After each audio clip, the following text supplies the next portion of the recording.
ವಿರಾಮದ ನಂತರ ಜಾತಕ ಫಲ ಕಾರ್ಯಕ್ರಮಕ್ಕೆ ಮತ್ತೊಮ್ಮೆ ಸ್ವಾಗತ. ಶಾಸ್ತ್ರಿಗಳ ಇನ್ನುಳಿದ ರಾಶಿಗಳ ಫಲಾಫಲ ಇವತ್ತು ಯಾವ ರೀತಿಯಾಗಿದೆ? ತುಲಾರಾಶಿಯವರಿಗೆ ವೃತ್ತಿಯಲ್ಲಿ ಬಹಳ ಚೆನ್ನಾಗಿದೆ, ಅನುಕೂಲ ಇದೆ, ಸಹಕಾರ ಸಿಗ್ತಕ್ಕಂತಹ ಸಾಧ್ಯತೆ ಸೂಚಿಸ್ತಾ ಇದೆ. ಇನ್ನು ಪ್ರಯಾಣದಲ್ಲಿ ಸ್ವಲ್ಪ ತೊಂದರೆ ಇದೆ, ಹೀಗಾಗಿ ಪ್ರಯಾಣ ಸ್ವಲ್ಪ ಗಮನ ವಹಿಸಬೇಕು. ಅದು ನಿಮಗೆ ಬುಕ್ ಮಾಡೋದ್ರಿಂದ ಪ್ರಾರಂಭ ಆಗುತ್ತೆ. ಈ ದಿವಸ ಎಷ್ಟು ಕಾದರೂ ಸಾಕಾಗಿ ಹೋಗುತ್ತೆ. ಕೊನೆ ಮೂಮೆಂಟಲ್ಲಿ ಕ್ಯಾನ್ಸಲ್ ಆಗುತ್ತೆ. ಅದು ಏನಾಗುತ್ತೆ, ನಿಮಗೆ ಪಾಪ ತುರ್ತು ಅರ್ಜೆಂಟ್ ಆಗಿರುತ್ತೆ, ಆದರೆ ಯಾವುದೂ ಆಗಲ್ಲ. ಆ ರೀತಿಯಲ್ಲಿ ವಿಳಂಬತೆಯಿಂದ ಹಿಂಸೆ ಮತ್ತು ಪ್ರಯಾಣದ ಹೋದ್ಮೇಲೆ ಒಂದಷ್ಟು ದೂರ ಮತ್ತಿನ್ನೇನೋ ಬೇಡದೇ ಇರತಕ್ಕಂತಹ ಕಲಹಗಳು, ಜಗಳ, ಇನ್ನೊಂದು ಮತ್ತೊಂದು, ಈ ರೀತಿಯ ಅನಾನುಕೂಲ ಇದೆ. ಈ ದಿವಸ ಸಮಾಧಾನವಾಗಿರಿ. ಈ ತೊಡಕಿನ ನಿವಾರಣೆಗೆ ಒಂದು ಗಣಪತಿ ಪ್ರಾರ್ಥನೆ ಮಾಡಿಕೊಂಡು ಹೊರಡಿ. ಇನ್ನು ವೃಶ್ಚಿಕ ರಾಶಿಯವರಿಗೆ ದಿವಸ ಗಂಟಲು ಹಾಗೂ ಕಿವಿ ಬಾಧೆ ಸೂಚಿಸ್ತಾ ಇದೆ, ಸ್ವಲ್ಪ ಗಮನ ಇರಲಿ. ಉಳಿದ ಹಾಗೆ ಸ್ತ್ರೀಯರಿಗೆ ಆಪ್ತರು ಸ್ವಲ್ಪ ದೂರ ಆಗುವ ಲಕ್ಷಣ ಇದೆ.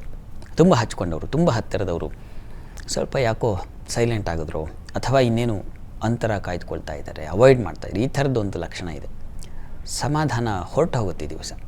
ಈ ಕಾರಣದಿಂದ ಒಂದು ಸಪ್ತಶತಿ ಪಾರಾಯಣ, ನಾನು ಪ್ರಾರಂಭದಲ್ಲಿ ಹೇಳಿದ್ನಲ್ಲ, ಈ ಲಲಿತಾ ಸಹಸ್ರನಾಮ ತುಂಬ ಸಹಾಯವಾಗುತ್ತೆ ಈ ದಿವಸ ಮಾಡಿ. ವೃತ್ತಿಯಲ್ಲೂ ಒಂದು ವಿಶೇಷ ಬಲ ಇದೆ, ಆತಂಕ ಬೇಡ. ಧನುಸ್ಸು ರಾಶಿಯವರಿಗೆ ವೃತ್ತಿಯಲ್ಲಿ ಕಿರಿಕಿರಿ, ತೊಡಕು, ವರ್ಕ್ ಪ್ರೆಷರ್ ಜಾಸ್ತಿ ಆಗುತ್ತೆ, ಒತ್ತಡ ಅಂತೀವಲ್ಲ, ಅದು ವಿಪರೀತವಾಗೋ ಲಕ್ಷಣ ಇದೆ ಈ ದಿವಸ. ಶಾಂತತೆ ಬೇಕು, ಸಮಾಧಾನವಾಗಿ ಕೆಲಸ ತೊಗೊಳ್ಬೇಕು. ವಿಷ್ಣು ಸಹಸ್ರನಾಮ ತುಂಬ ಸಹಾಯ ಆಗುತ್ತೆ, ಹೇಳ್ಕೊಳ್ಳಿ. ಅದರ ಹೊರತಾಗಿ ಈ ಹಾಲು ಹೈನುಗಾರರಿಗೆ, ಕೃಷಿಕರಿಗೆ ಅನುಕೂಲ ಚೆನ್ನಾಗಿದೆ. ಹಿರಿಯ ಸ್ತ್ರೀಯರಿಂದ ಅಂದರೆ ಅಕ್ಕ, ದೊಡ್ಡಮ್ಮ, ಇಂಥವರಿಂದ ಸಹಾಯ ಆಗುವ ಸಾಧ್ಯತೆ ಇದೆ. ಒಳ್ಳೆಯ ಸಲಹೆ ಸಿಗುತ್ತೆ. ಸ್ವಲ್ಪ ಕುಟುಂಬದಲ್ಲಿ ಘರ್ಷಣೆಗಳಾಗುವ ಸಾಧ್ಯತೆ ಇದೆ. ಹೊರಟು ಮಾತಾಡೋದು, ವಿದ್ಯಾರ್ಥಿಗಳು ಸಹವಾಸ ದೋಷದಿಂದಾಗಿ ಮನೇಲಿ ಚೆನ್ನಾಗಿರ್ತಾರೆ, ಹೊರಗಡೆ ಹೋಗಿ ಕೇಳ್ಕೊಂಡು ಬಿಡ್ತಾರೆ, ಅವಾಚ್ಯ ಶಬ್ದಗಳ ಮನೆಯಲ್ಲೂ ಮಾತಾಡೋಕ್ಕೆ ಶುರು ಮಾಡುತ್ತೆ. ಅದು ಆತಂಕ, ಗಾಬರಿ ಮಾಡುತ್ತೆ.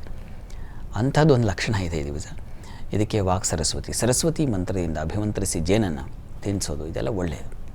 ಇನ್ನು ಮಕರ ರಾಶಿಯವರಿಗೆ ದಿವಸ ವೃತ್ತಿಯಲ್ಲಿ ಅನುಕೂಲ ತುಂಬ ಚೆನ್ನಾಗಿದೆ, ವ್ಯಾಪಾರದಲ್ಲಿ ಅನುಕೂಲ ಚೆನ್ನಾಗಿದೆ, ಹೊಸ ಅವಕಾಶಗಳಿಗೆ ದಾರಿಯಾಗ್ತಕ್ಕಂತಹ ಸಾಧ್ಯತೆ ಸೂಚಿಸ್ತಾ ಇದೆ. ಹೆಚ್ಚಿನ ಸೌಖ್ಯತೆ ಕಾಣಲಿಕ್ಕೆ ಅವಕಾಶ ಇದೆ. ಸ್ವಲ್ಪ ಆರೋಗ್ಯ ವ್ಯತ್ಯಾಸ ಆಗಬಹುದು, ಸಣ್ಣ ಪ್ರಮಾಣದಲ್ಲಿ.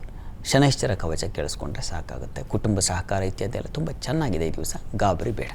ಇನ್ನು ಕುಂಭರಾಶಿಯವರಿಗೆ ವೃತ್ತಿಯಲ್ಲಿ ಅನುಕೂಲ ಚೆನ್ನಾಗಿದೆ, ಸಹಕಾರ ಸಿಗುತ್ತೆ, ಪರಸ್ಪರ ಸಹಕಾರದಿಂದ ಅನುಕೂಲ ಆಗ್ತಕ್ಕಂತಹ ಸಾಧ್ಯತೆ ಇದೆ. ಈ ದಿವಸ ಸ್ವಲ್ಪ ಖರ್ಚು ಜಾಸ್ತಿ ಇದೆ, ವ್ಯಯವನ್ನು ಸೂಚಿಸ್ತಾ ಇದೆ. ಹೀಗಾಗಿ ವ್ಯಯದ ನಿವಾರಣೆಗೆ ಈ ದಿವಸ ನೋಡಿ, ನೀವು ವ್ಯಯ ಮಾಡಿಕೊಳ್ಬಾರ್ದು, ನಾವು ಹೆಚ್ಚಿನ ಅನಗತ್ಯ ಖರ್ಚನ್ನು ಉಂಟಾಗಬಾರ್ದು ಅಂತಂದರೆ ಹ್ರೀಂ ಮಹಾಲಕ್ಷ್ಮಿಯೈ ನಮಃ ಈ ಮಂತ್ರವನ್ನು ಹೇಳ್ಕೊಳ್ಳಿ, ತುಂಬ ಅನುಕೂಲ ಆಗುತ್ತೆ. ಎಚ್ಚರಿಕೆ ಬರುತ್ತೆ, ಯಾವುದು ಖರ್ಚು ಮಾಡಬೇಕು, ಯಾವುದು ಮಾಡಬಾರ್ದು ಅನ್ನೋ ಎಚ್ಚರ ಬರುತ್ತೆ. ಇನ್ನು ಮೀನರಾಶಿಯವರಿಗೆ ವೃತ್ತಿಯಲ್ಲಿ ಹೆಚ್ಚಿನ ಅನುಕೂಲ ಚೆನ್ನಾಗಿದೆ ಈ ದಿವಸ. ವಿದೇಶ ವಹಿವಾಟಿನ ಲಾಭ ಕಾಣಲಿಕ್ಕೆ ಅವಕಾಶ ಇದೆ ಈ ದಿವಸ. ಬಂಧು ಬಾಂಧವರಲ್ಲಿ ಒಂದು ಸಾಮರಸ್ಯತೆ ಉಂಟಾಗುವ ಲಕ್ಷಣ ಸೂಚಿಸ್ತಾ ಇದೆ. ಸ್ತ್ರೀಯರಿಗೆ ಸ್ವಲ್ಪ ಆರೋಗ್ಯ ವ್ಯತ್ಯಾಸ ಆಗುವ ಲಕ್ಷಣ ಇದೆ, ಸ್ವಲ್ಪ ಹುಷಾರಾಗಿರಿ. ಅದರ ಹೊರತಾಗಿ ಉಳಿದ ಹಾಗೆ ಚೆನ್ನಾಗಿದೆ. ದುರ್ಗಾ ಕವಚವನ್ನು ಕೇಳಿಸ್ಕೋಬಹುದು ಅಥವಾ ಹೇಳಬಹುದು, ಅದು ಒಳ್ಳೆಯ ಫಲ. 12 ರಾಶಿಗಳವರು, ರಾಶಿ ಗೊತ್ತಿಲ್ಲ ಅಂತಕ್ಕಂಥವ್ರು ಹೇಳಬಹುದಾದ ಮಂತ್ರ ಓಂ ಕಲ್ಯಾಣ ಗುಣವರ್ಧನಾಯ ನಮಃ. ಇದನ್ನು ಹೇಳ್ಕೊಳ್ಳಿ, ಮನಸ್ಸು, ಕಾರ್ಯಗಳು ಎಲ್ಲವೂ ಮಂಗಳವಾಗುತ್ತೆ. ಸರಿ ಶಾಸ್ತ್ರಿಗಳ, ಇವತ್ತಿನ ಸಂಚಿಕೆಯಲ್ಲಿ ಈ ದಿನದ ವಿಶೇಷತೆ ಜೊತೆಗೆ 12 ರಾಶಿಗಳ ಫಲಾಫಲದ ಬಗ್ಗೆ ಮಾಹಿತಿ ತಿಳಿಸ್ಕೊಟ್ರಿ. ಹಾಗೆ ನಮ್ಮ ವೀಕ್ಷಕರು ಕಳುಹಿಸಿದಂತಹ ಸಂದೇಶಗಳಿಗೆ ಸಲಹೆ, ಸೂಚನೆ, ಪರಿಹಾರಗಳನ್ನು ಸೂಚಿಸಿದ್ರಿ. ಧನ್ಯವಾದಗಳು. ಸರ್ವೇ ಜನಾಃ ಸುಖಿನೋ ಭವಂತು, ಸಮಸ್ತ ಸನ್ಮಂಗಳಾನಿ ಭವಂತು. ಎಲ್ಲರಿಗೂ ಶುಭವಾಗಲಿ. ವೀಕ್ಷಕರೇ, ಇದಾಗಿತ್ತು ಇವತ್ತಿನ ಜಾತಕ ಫಲ ಕಾರ್ಯಕ್ರಮ. ನೇರ, ದಿಟ್ಟ, ನಿರಂತರ ಸುದ್ದಿಗಾಗಿ ನೋಡ್ತಾ ಇರಿ ಏಷ್ಯಾನೆಟ್ ಸುವರ್ಣ ನ್ಯೂಸ್.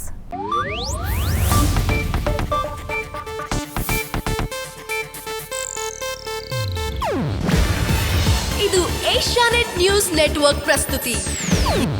ನೀವು ನೋಡ್ತಿದ್ದೀರಾ ಏಷ್ಯಾನೆಟ್ ಸುವರ್ಣ ನ್ಯೂಸ್.